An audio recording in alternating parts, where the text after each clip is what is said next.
It's great to be here. One of the things I wanted to start off by mentioning is that May Day has a long history as a festival of the people. It goes back to rural origins, you know, the maypole and all of dancing and all that kind of stuff in Germany, Walpurgisnacht and so on.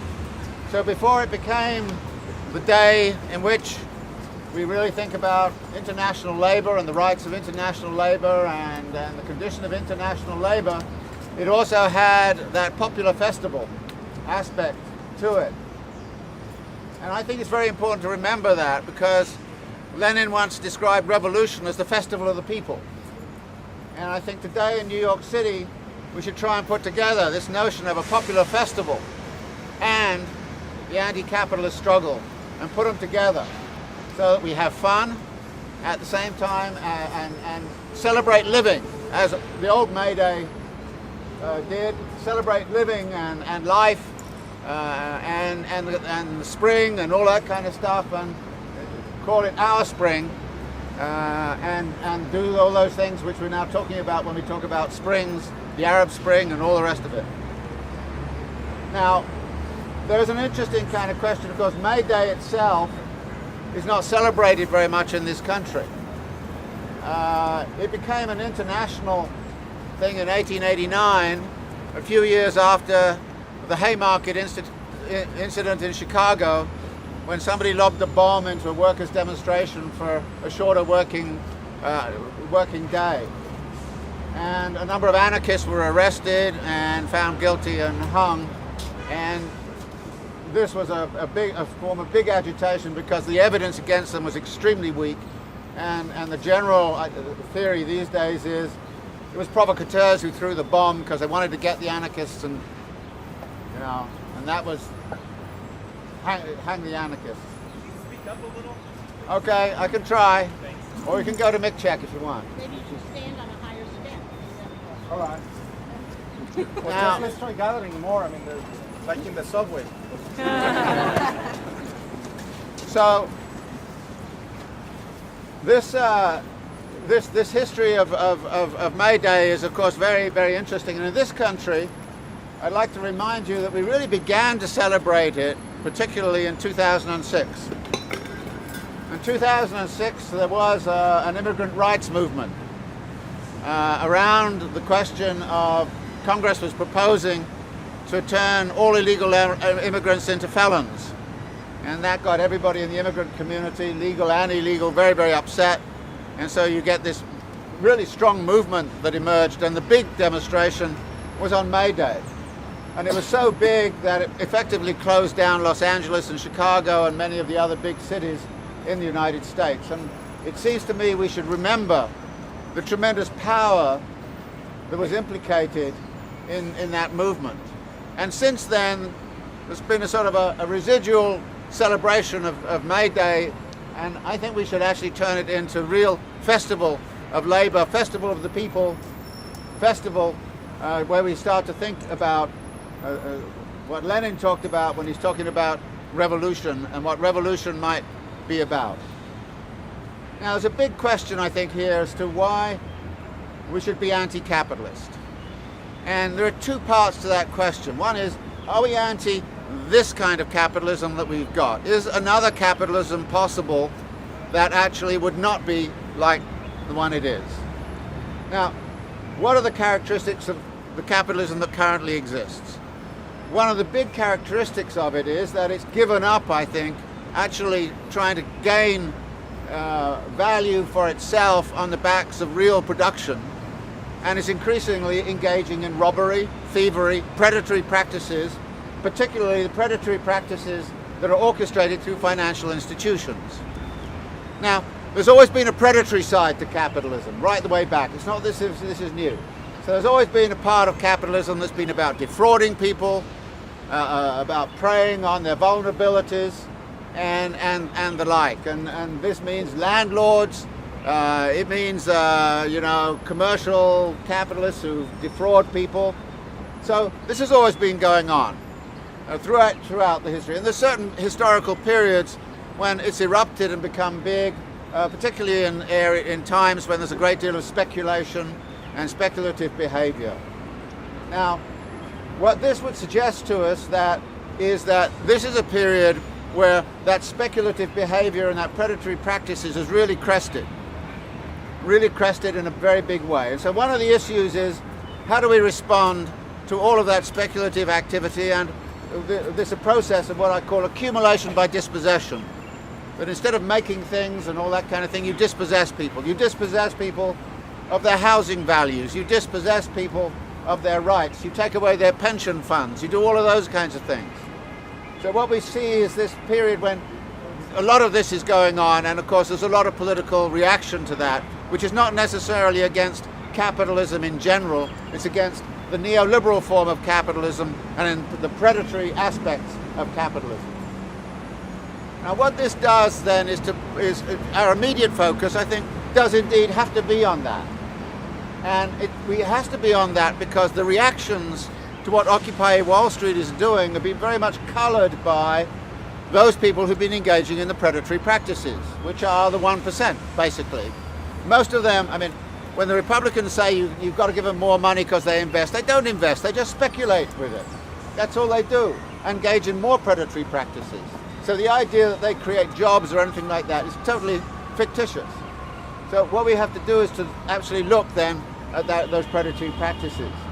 And one of the questions I think we have to ask ourselves is, why has there been this rather brutal sort of police response to a rather peaceful movement? Why is it that actually this process that we've been engaged in has generated such vicious reactions right across the country? And you know, I think it has a lot to do with the fact that all of those predators there know perfectly well that if people really start to listen to us, if people actually hear our voice and take on board some of the things we are saying, most of them will end up being in jail, quite literally in jail, because they did not engage, and they know perfectly well what they did. And since they know perfectly well what they did, what they're doing in a way is just simply to sort of react to that and be terribly fearful. I mean, this is a small movement, it's not a vast movement, but they're scared shitless by it, right? I mean, this is amazing when you look at it. There are all sorts of other things going on that they don't bother them at all. I mean, if the Democratic Party wins the next election, they won't bother because they own the Democratic Party. Of course, they won't bother with the Republican Party either because they own that. So they own both political parties, but they don't own us. And I think the characteristic of this movement is we are not going to be owned by anybody other than ourselves. This is the thing that really makes them frightened. And when we start to take these actions and draw people's attention to all of these predatory practices, be it in housing markets or anywhere else, then they're scared. They're scared. So what we are in right now is an immediate battle with that faction of capital that is engaged in these practices, which is by and large the 1%. Now this, it seems to me, is really, really significant. Furthermore, they hold the political power. They hold the political power because they control the money. And they use the money to control the political process. So they can control the political process, and the political process controls the Supreme Court, controls the judiciary. So in the end, they are totally in control with their money power. And their money power is, of course, growing and growing and growing, and they use that political power to augment their money power. Now, there's some data came out the other day about the situation of the 1% in New York City. In New York City, the 1% on average earns in a particular year $3.57 million. $3.57 million. Each one of them. Okay? You look back at 1970s, it was nowhere near of that level, comparable level. What you then look at when you look at the income tax returns of New York City is you find there are 34,000 households in New York City, nearly 100,000 people who are trying to live on $10,000 a year. $10,000 a year. That means that the 1% makes in one day what 100,000 people are trying to live on in 1 year. Half of the population in New York City only gets $30,000. Okay? That means the 1% earns in 3 days what half of the population of New York City is getting. Now, who governs New York City? Who has the power to change New York City? Is it Those living on the half the population that lives on $30,000 a year, or is it the 1%? Well, it's the 1%. They have a mayor who's one of them. The mayor talks to them, and while he's not, I wouldn't depict him as a kind of evil man, he's just one of them. And as one of them, he feels comfortable with that. That's the world he lives in. And I thought it was amazing the other day when he kind of said he didn't think mayors should live in Gracie Mansion.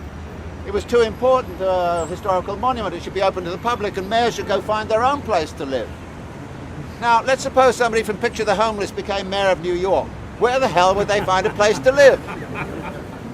To Bloomberg, it is absolutely unthinkable that anybody other than a billionaire could be mayor of New York City.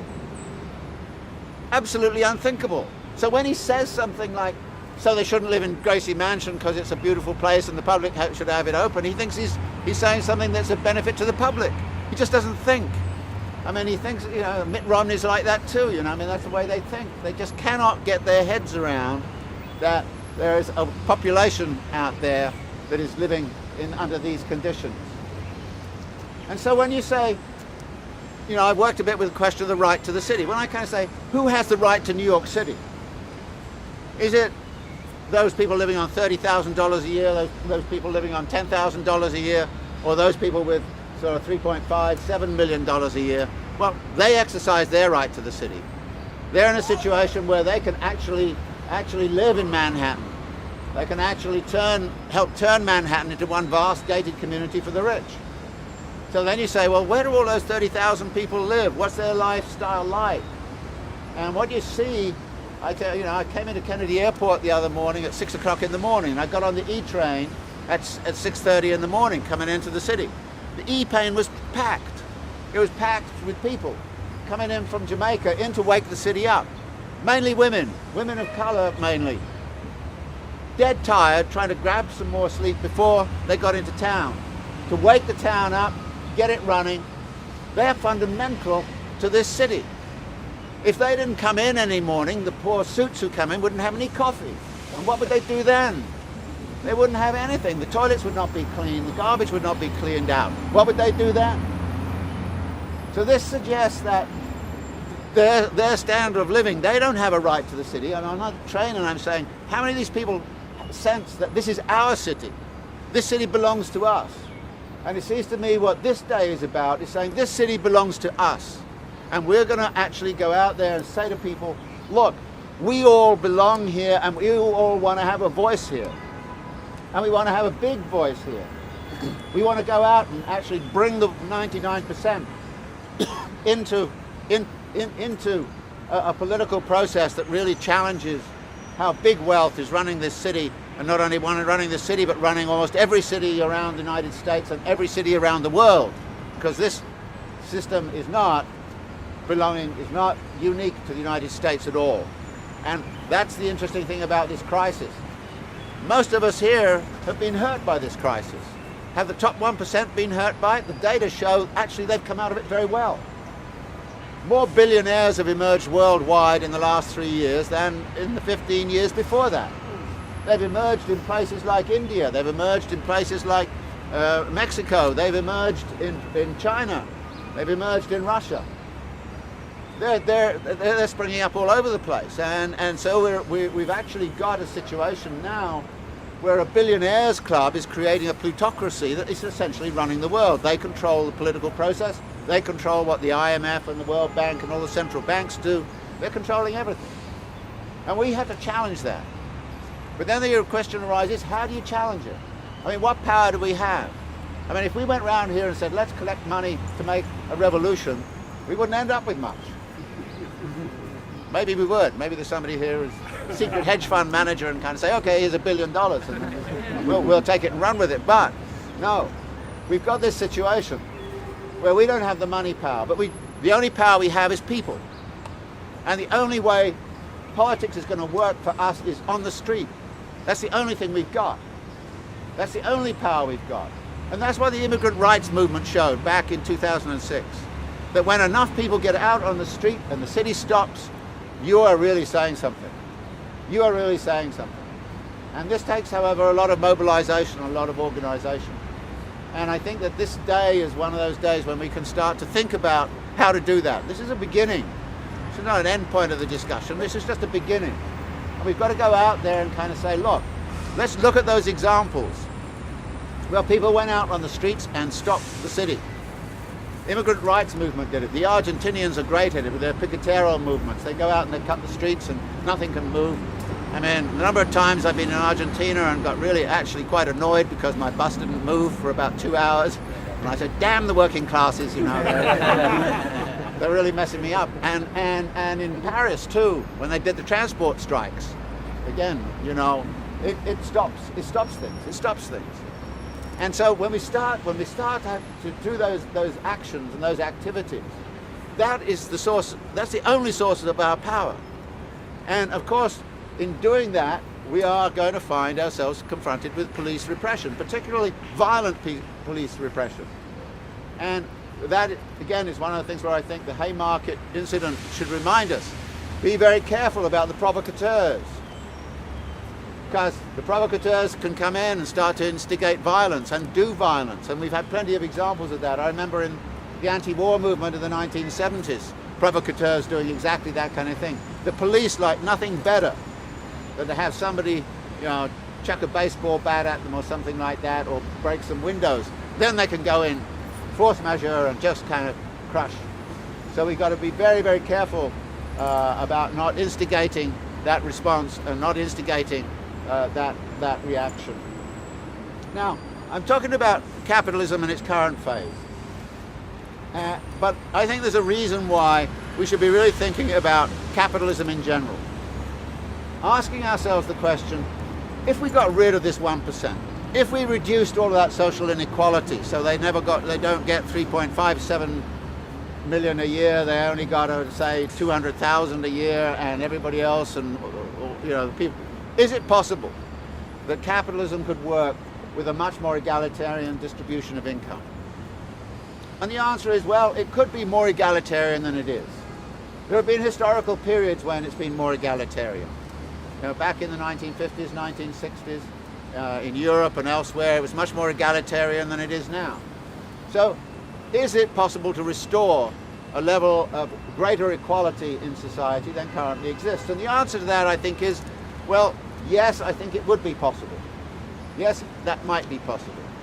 But does that mean that that is what our political objective should be? Do we want to keep capitalism as capitalism, but make it more egalitarian? Or do we want to say, look, we've got to start thinking about constructing an entirely alternative mode of production? So that is one of the issues I think we have to think about. Now, my own view of that is that actually capitalism itself has run its course. That over the last 250 years, it's done a lot of bad things, it's done some good things, no question about it. We have a lot of technologies now we never had before. Life expectancy is longer than it's been before. So don't say, you know, it's been absolutely 100% evil from the very get-go. It's not. It's done, you know, some good things, some bad things. But now we've hit a situation where there's a real difficulty of maintaining a capitalist system. And I think part of the reason we have the form of capitalism we have now is that over the last 30 years it's run into difficulties to maintain the old style of capitalism that existed up until, say, 1970s, 1980s or so. What is capitalism about? One of the things that happens with capitalism is a capitalist starts the day with a certain amount of money, goes out into the marketplace, engages in transactions, and creates new commodities, and then takes them out of the market and sells them again for more money than they started out with. Now that tells you immediately that a healthy capitalist system is always about growth. And it's always actually a minimum of 3% growth. And it's very interesting when you read the press, everybody kind of says the US economy, GDP went down to 2.2%, that's not good enough, we've got to get it back up to 3%.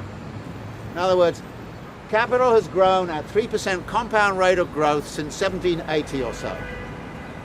Now 3% compound rate of growth is very interesting because 3% on $100 is not very much.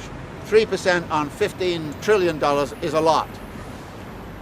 And what this says is that actually it's going to be it's harder and harder and harder to find ways to actually increase the system, because you're now talking about capitalism as it exists in China, as it exists right throughout East Asia, Japan, Taiwan, right the way increasingly in India. You're talking about it in Latin America, you're talking about it in North America. When capital was simply about what was happening in Manchester and Birmingham in 1780, the whole world was there to be development, but the world is now pretty much fully saturated with what capital accumulation is about. Fully saturated. And when it gets fully saturated, there's a big question of what can it do? Where can it find productive investments? And it's had increasing difficulty in finding those productive investments since the 1970s, which is one of the reasons why surplus capital gets invested in accumulation by dispossession. It gets invested in asset bubbles. It gets invested in speculative activities of all kinds rather than in productive activities. So it's very hard to keep the system going as it is. 3% compound growth right now on everything that's happening in China, everything that's going on in Japan and throughout Latin America and North America and Europe and so on. 3% compound growth on that begins to look impossible. And impossible for two particular kinds of reasons. And out of this comes, I think, part of the politics that we are now currently in. These two reasons have to do with the constraints of the population and the conditions of life of the population. If you are accumulating by stealing and taking away assets from the mass of the population, you have a real problem of finding your market. You have a real problem, a real problem. So this is, if you like, one of the big questions. And how do you rob them, people of that sort? Well, one of the things you have to do is you have to diminish the social wage, which means that the capitalist class has pushed the state to disinvest in people. And it's been doing it for 30 years. I mean, this is what Reaganism was about. This is what Thatcherism was about. This is what the supposed withdrawal of the state from economic activities is about. The state has not withdrawn from economic activities at all. It's heavily involved. It's just that it's withdrawn from certain kinds of activities, and the activities it's withdrawn from are things like education, healthcare, social reproduction. And this is backed by an ideology of personal responsibility, the neoliberal ethic.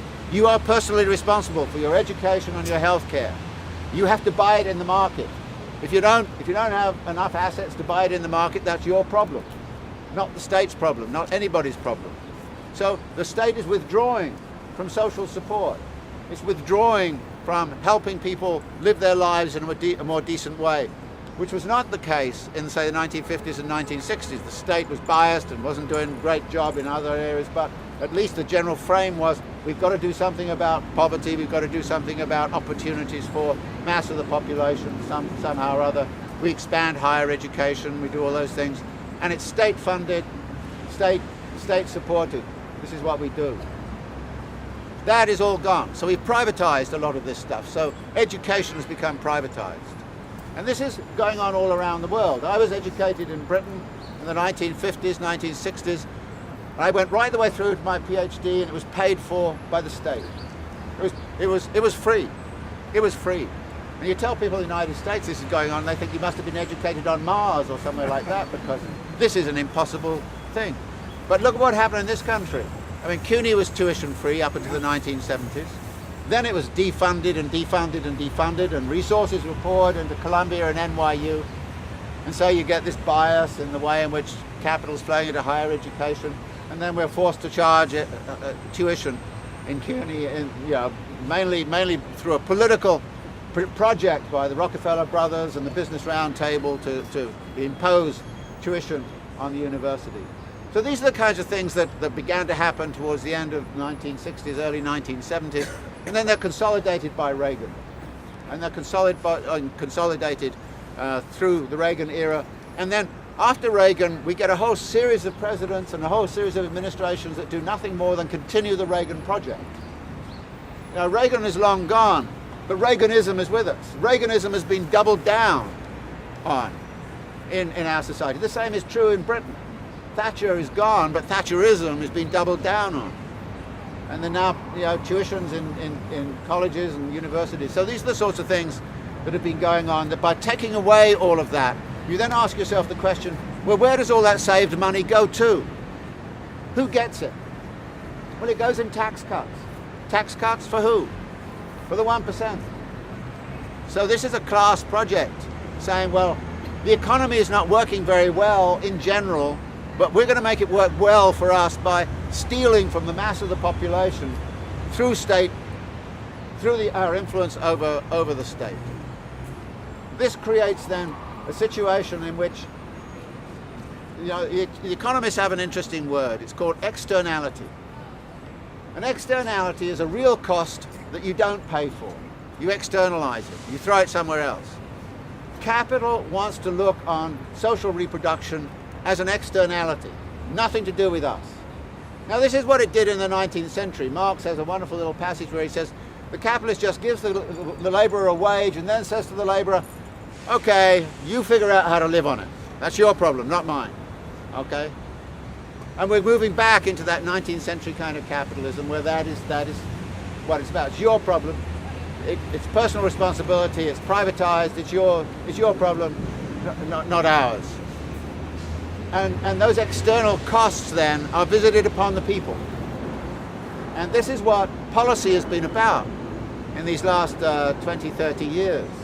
Been fundamentally about externalizing costs which should be put on capital. I mean, capital needs the labor force. They should pay for the labor force, right? And pay for its training. But they don't. They say, let the people train themselves and then we will employ them. And the fact that they can't afford to train themselves well means that the capital then says, well, if people here are not trained, then we can go and get people who've been trained somewhere else, usually under a free educational system.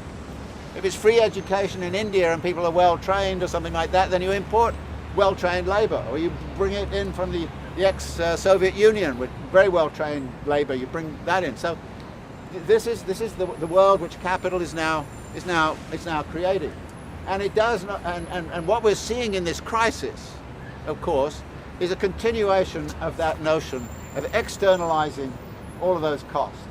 Now, the other external cost which capital does not want to bear is the cost of environmental degradation, the cost of global warming, the cost of ozone depletion, all of those kinds of things. It doesn't want to bear those costs either. And towards the end of the 1960s and the 1970s, you had a whole raft of legislation, OSHA, EPA, things like that, which were actually making capital internalize some of those costs. And they said, we hate this. We've got to get rid of this. We've got to get rid of all this environmental regulation. We've got to absolutely destroy this. How are we going to do that? Well, they had a very interesting strategy under Reagan, and I'd like to point this out to you. What did Ronald Reagan do? Ronald Reagan cut the top tax rate from 72%. And by the way, from 1945 to 1982, the top tax rate in this country never fell much below 70%. Never. And those, by the way, were the halcyon growth years of the US economy. Very strong growth. So what people tell you today is that high marginal tax rates deter growth. Go back and look at that period. Not at all. High marginal tax rates, high growth. Well, what Reagan did was to cut all the taxes. And at the same time, he had an arms race with the Soviet Union. And how did he pay for all of that? He went into debt. So Reagan ran up huge amounts of debt. And those huge amounts of debt then towards the end of the Reagan years, what happened was they started to really attack, of course, all of the social programs and all of the environmental regulation. They were doing that anyway throughout his administration, but by the time the end, David Stockman, his budget director, said this. He said, well, our strategy was to run up the debt and the deficit to such a means that we had to cut the budget, and so we could then cut all of those social and environmental programs we didn't like. Now, this was a strategy. This was a deliberate strategy to use the debt that they ran up as a vehicle through which they could cut all the social programs. Now, what did Bush Jr. do? Cut tax rates on the rich, fought two unfunded wars, gave away a massive amount of money to big pharmaceutical industries, ran up the deficit. I mean, Clinton had a surplus, he ran up the deficit and then increased the debt to the point. Then he leaves office, in comes Obama, and what do the Republican Party now say? The austerity has to come in, the budget has to be cut, and what are we going to cut? We've got to cut all those environmental regulations, and we've got to cut all those social programs. This game has been going on for 30 years, and I really don't understand why people don't see it clearly. Clearly, this is what they're doing. This is what they're about. And they use the deficit and the debt to do that. And it was interesting, in the Bush years, Cheney was fond of saying, Reagan taught us deficits don't matter. So in the Reagan years, the Republican Party is saying, deficits don't matter, deficits don't matter, deficits don't matter. Now they're coming in and saying, deficits matter, everything. Let's savage all of these costs. Let's increase the let's externalize all those costs, even from government and from taxes and all the rest of it. Let's externalize it. Same thing with environmental regulation. That's what we're doing. So what they've done then is have a strategy of creating these external costs. Now, the thing that I'm concerned about is if you break with that system, and I think we have to break with that system. Is it possible to go back to a system where you're still going to have 3% compound growth and you're still going to have, as it were, enough to go round? The answer, I think, is no, you can't get back to that system. We are locked into this system where the only way in which the capitalist class can survive is actually to pull more and more assets to itself, to the point where, as it's been doing these last couple of years, at an astonishing level. I mean, I thought it was obscene when about 5 years ago, the leading hedge fund managers around New York received $250 million each in personal compensation. 2 years ago, the leading hedge fund managers brought in $3 billion each, mainly betting on the decline of the United States. You bet on the crash, and they got $3 billion each. I mean, this is the kind of world we are now in. They are doing fine, and that is why they're so scared of what we're doing, because we're saying that cannot continue, and moreover, the whole system has to start to change. So we have to think about an alternative to accumulation forever at 3% compound growth. And we have to think about an alternative way in which 7 billion people on planet Earth can have a decent life and a decent living environment and survive under reasonably decent conditions. We've got to think about an alternative. That's going to take a lot of hard work. But the first task, it seems to me, is to really confront this tremendous concentration of wealth and power. And we have to learn how to do it. And we have to create a political movement that can do that, which is, I think, what this is about, and what I hope today will start to demonstrate across the country and across the world, that we are looking for some radical alternative. And that radical alternative is being worked on all over the place. And when you go around the world, you find movements of all sorts. I was in Chile earlier. The Chilean students are doing a fantastic job. They finally forced an increase in corporate taxation to start to pay for universities. I mean, this is phenomenal what they've been doing. But they clearly understand that they are the cutting edge of a struggle against Pinochetism. Pinochet's gone, like Reagan's gone and Thatcher's gone, but Reaganism isn't gone, Thatcherism is not gone, Pinochetism is not gone. In some ways, it's easy to do that part. And we see that in Egypt too. Mubarak is gone, that was the easy part. The real hard part is what comes after. And we're in the real hard part now. Those people are gone, but we have to get rid of the system they've implanted, and we have to challenge the power of the people who are running it, which is, again, the 1%. No question about it. Okay, I'm going to leave it there because let me hear what you all want to say to each other and want to say to me. I know that you're a Marxist. I'm wondering, what would a more ideal system look like? How would like social labor relations be like? Stuff like that. I really don't know. Well, I'm personally interested in the two ideas. One is the idea that associated labor, in control of its own labor process and having its own means of production, would just, Yeah, I know that. Okay, so you know that part. So that's fine. The difficulty with that is that if associated labor, like you see this in the factory occupations in Argentina, if the factory is in the middle of a sea of capitalist activities, of capitalist control over credit and finance and capitalist control over merchanting and all this kind of stuff, then they end up looking like, you know, capitalist firms with self-exploitation going on instead of something else. So we have to think about the reform of, for example, the credit system and how the credit system will work. And there are barter economies which are being experimented with, which are in a very, very new state, and I don't know how far they're going to go.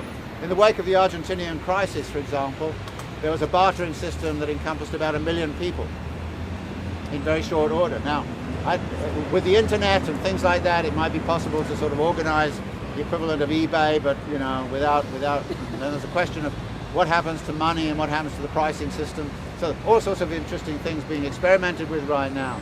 That is in the long run. But in the short run, like I say, our task is to defang the 1%. That's the immediate task. But these alternatives also need to be thought about and discussed. I have some ideas about it. I talk with people about it.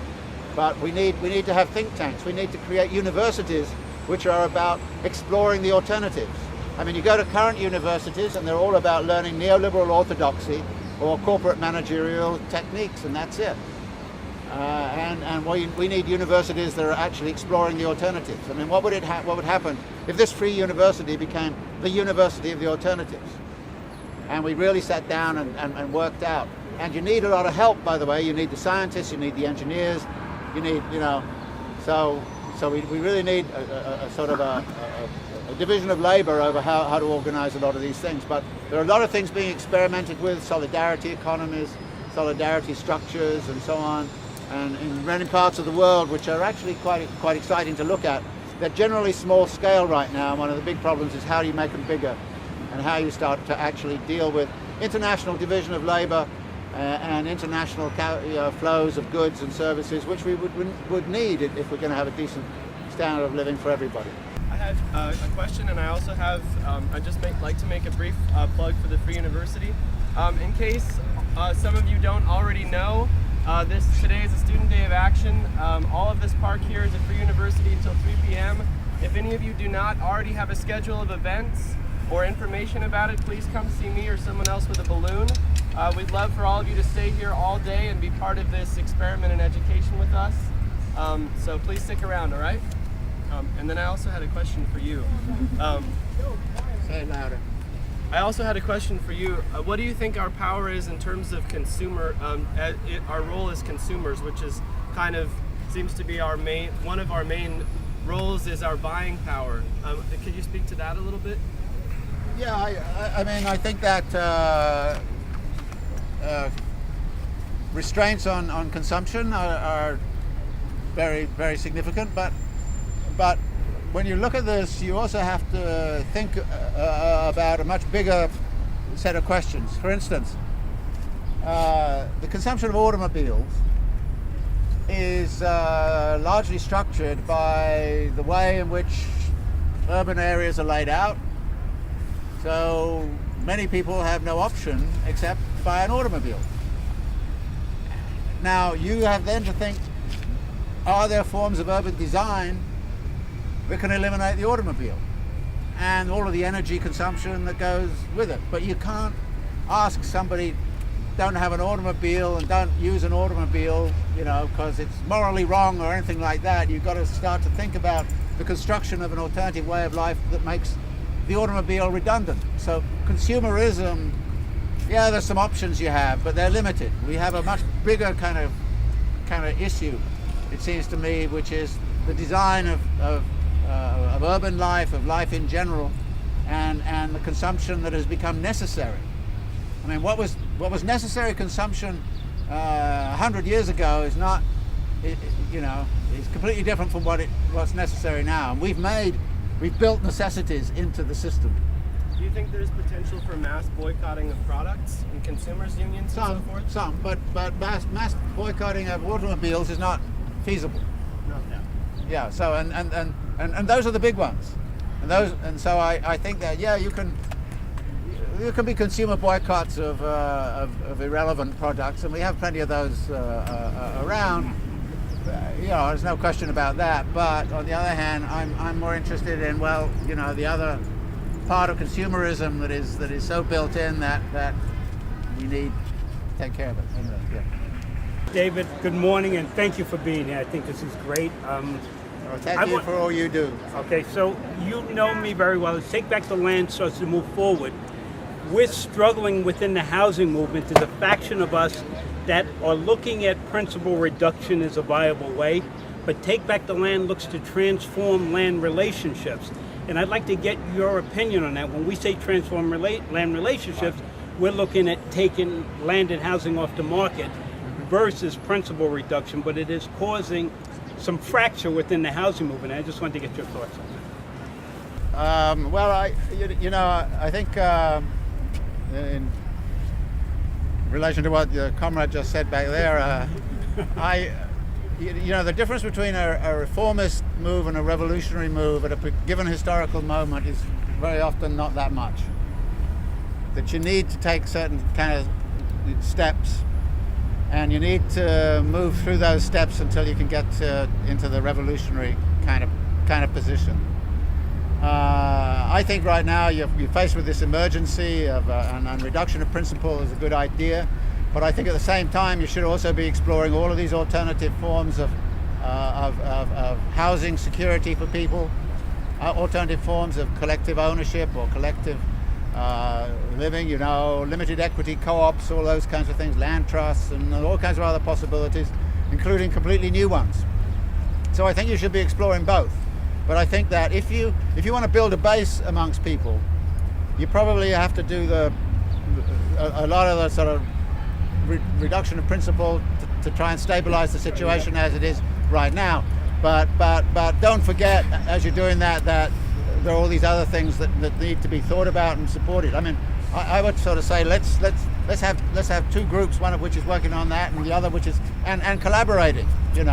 Which is exactly the way we're proceeding. I suspected you would. Yeah. The great Tony Benn calls himself a democratic socialist, and he believes in the revolutionary use of the vote. You may be good argument for that. But isn't it part of the problem on the trade unionists in that you always put out the Democratic Party, there's just two sides of the same coin, and we keep going down the same path. We have to go through the pain of not voting for them, whatever the outcome, and destroying. No, I mean, electoral politics has been a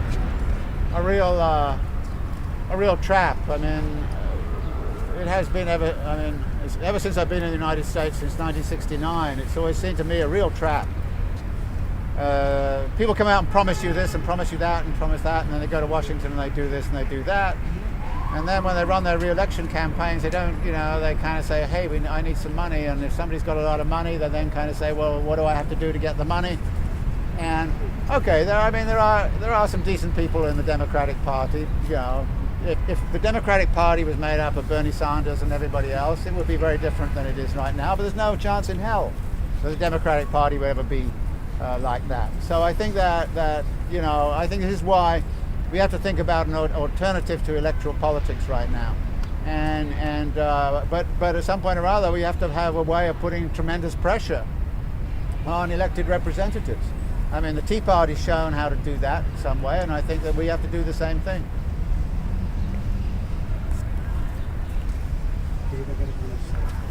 Okay.